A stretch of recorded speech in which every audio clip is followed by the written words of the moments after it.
जंगपुरा गांव के सरपंच संजीवन जी की चिंता काफी बढ़ गई है, क्योंकि उनके गांव में काफी लोग बीमार पड़ने लगे हैं। लोगों के इस बीमारी का कारण गांव का अस्वस्थ वातावरण को बताया जा रहा है, जिसकी वजह है मलेरिया, हैजा जैसी अनेक बीमारियां। एक दिन गांव के सरपंच जी अपनी 8 साल की बिटिया के साथ अस्पताल की ओर जा रहे होते हैं। तभी उनकी मुलाकात सैनिटरी सुपरवाइजर से हो जाती है। दरअसल सैनिटरी सुपरवाइजर की मदद से ही जंगपुरा गांव में कचरा प्रबंधन संभव हो सका था। नमस्ते संजीवन चाचा, इतनी सुबह सुबह परेशान हुए कहाँ चल दिए? नमस्ते बिटिया, बस यूं ही अस्पताल जा रहा था। क्या हुआ चाचा, सब खैरियत तो है ना? क्या बताएं, हम ही नहीं बल्कि पूरा गांव ही एक एक कर अस्पताल का चक्कर लगा रहा है, जैसे हमारे गांव में हैजा मलेरिया ने अपना बसेरा ही बना लिया हो। हाँ दीदी, मेरे कई सारे दोस्त भी बीमार हो गए हैं। ऐसा क्या? हाँ बिटिया, कुछ समय पहले भी तो ऐसा ही मंजर था, जब आपने ही सूखा व गीला कचरा प्रबंधन की सलाह दी थी। उसके बाद हमारे गांव में ऐसी कोई भी समस्या नहीं रह गई थी। तो क्या फिर कचरे की समस्या? अरे नहीं, अब तो हमारे साथ पूरा गांव ही कचरा प्रबंधन का ध्यान रखता है। सूखा और गीला कचरा एक नहीं होने देते और उनका निपटान भी बरोबर करते हैं। तो फिर इन बीमारियों की क्या वजह हो सकती है? यही तो हमारे भी पल्ले नहीं पड़ रहा। जरूर कहीं ना कहीं गंदगी का स्रोत गांव में है, जिसकी वजह ऐसी बीमारियां फैल रही हैं। आप चिंता ना करें, आप अस्पताल होकर आइए, तब तक हम आपके गांव घूमकर इसका हल निकालते हैं। धन्यवाद बिटिया, हम बस यूं गए और यूं आए। ठीक है, आपके गांव में मिलते हैं। सैनिटरी सुपरवाइजर गांव के कुछ लोगों के साथ एक पेड़ के नीचे बैठकर बात कर रहे हैं। तभी सरपंच जी वहां आ पहुंचते हैं। आइए आइए संजीवन चाचा, आप ही का इंतजार था। और बिटिया कैसी है अब? डॉक्टर साहब ने 1 हफ्ते की दवाई तो दी है, अगर ठीक नहीं हुआ तो जांच करवाएंगे। आप बताइए, इन बीमारियों का कुछ पता चला?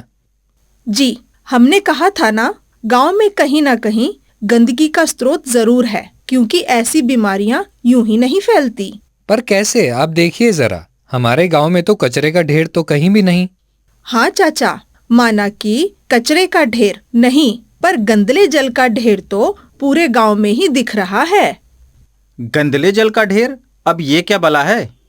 गंदला जल अपशिष्ट जल की श्रेणी में आता है, जो मल या मूत्र पदार्थ से दूषित नहीं होता है। इसमें घरेलू उद्देश्यों जैसे स्नान, बर्तन धोने, कपड़े धोने आदि से उपयोग के बाद का पानी शामिल होता है। हालांकि गंदला जल काले पानी की तुलना में काफी कम हानिकारक है, परंतु इसमें भी खतरनाक रासायनिक और जैविक कण होते हैं, जिसकी वजह से गंभीर स्वास्थ्य समस्याओं और पर्यावरण प्रदूषण को बढ़ावा मिलता है।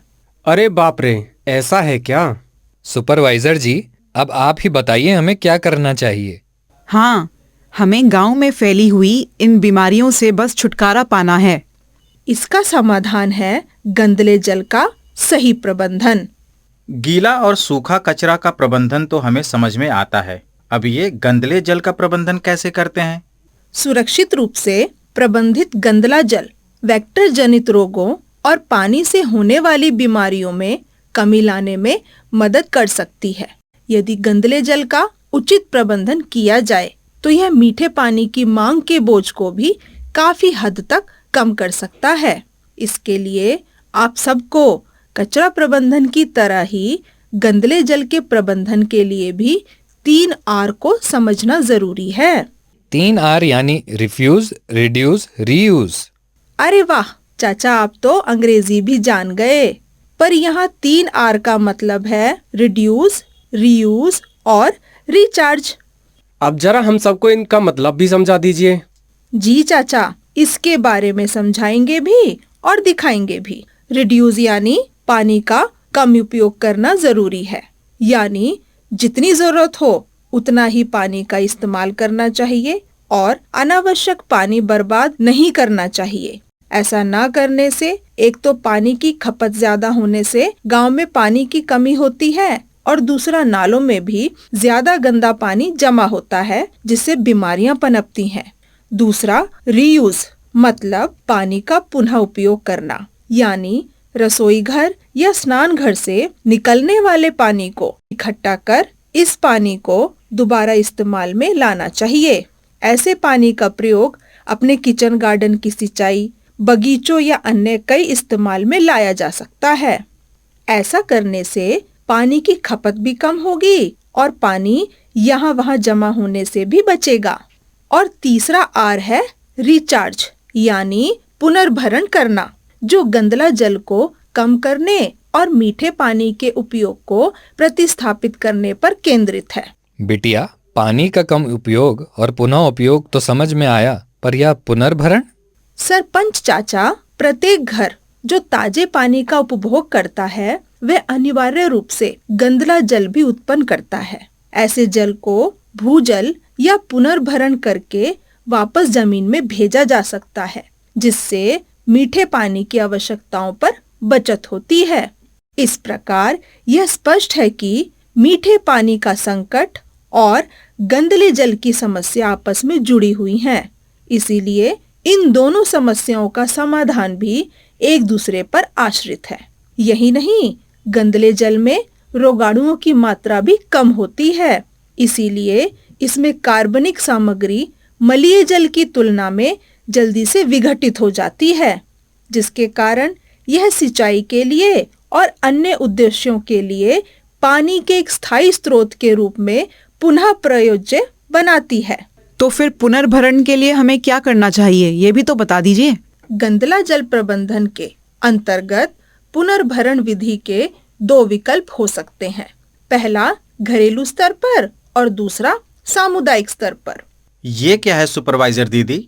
छोटे ग्राम पंचायतों, गांवों में घरेलू दृष्टिकोण जैसे व्यक्तिगत सोख गड्ढे, लिच पिट, मैजिक पिट, रसोई उद्यान का अधिकतर किया जाता है। ऐसे गांवों में जहां तक संभव होता है घरेलू स्तर के उपचार इकाइयां स्थापित की जाती हैं, और ऐसे मामलों में जहां ऐसी घरेलू इकाइयां संभव नहीं हैं, वहां समूह स्तर या सामुदायिक स्तरीय इकाइयां निर्धारित की जाती हैं। समझ गए बिटिया। अब मैं भी ब्लॉक पदाधिकारी से मिलकर अपने गांव में पहले घरेलू स्तर पर बनने वाली पीठ का निर्माण करवाऊंगा, ताकि गंदला जल का प्रबंधन किया जा सके। हाँ, अगर अपने गांव में बीमारी और दूषित वातावरण से निजात पाना है तो फिर घर घर में गंदला जल प्रबंधन के लिए सोख गड्ढे, लीच पिट, मैजिक पीट बनवाना है।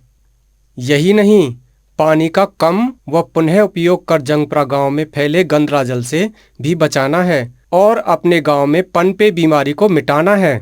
सही कहा आपने। जहाँ गंदला जल नहीं, वहीं है जीवन सही।